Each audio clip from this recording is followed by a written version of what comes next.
Ulishawahi kujiahidi kwamba hautoendelea tena kupiga punyeto, lakini baada ya masaa machache ukajikuta unaendelea tena kupiga punyeto ingalia kwamba ulishafahamu madhara yake?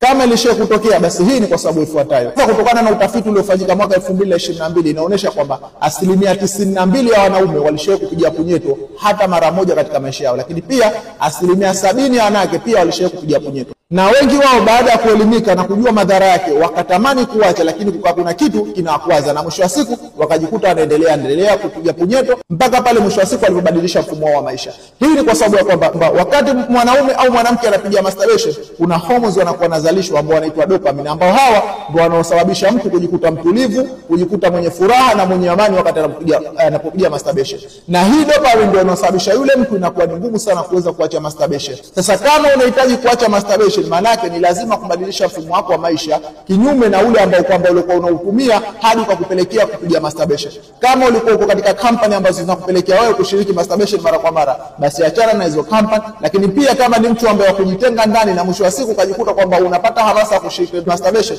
basi pia unapaswa kuachana na hiyo hali. Sasa kama utafanya hivi, basi hii ndio itakusaidia kuachana na masturbation. Lakini pia ukijikuta hauwezi, basi pia zipo tiba ambazo zitakusaidia kwenda kuondoa ile arosto ama ile shauku ya kupiga masturbation mara kwa mara. Sasa kama ni mtu ambaye kwamba unahitaji tiba ambazo zitakwenda kukuondolea ile arosto, basi unaweza kuchukua namba katika bio nikakupa mwongozo wa tiba ambayo itakusaidia kuweza kuondokana na ile arosto ya kupiga masturbation na kusaidia kutokuzalishwa kwa dopamine kwa wingi. Tuwasiliane.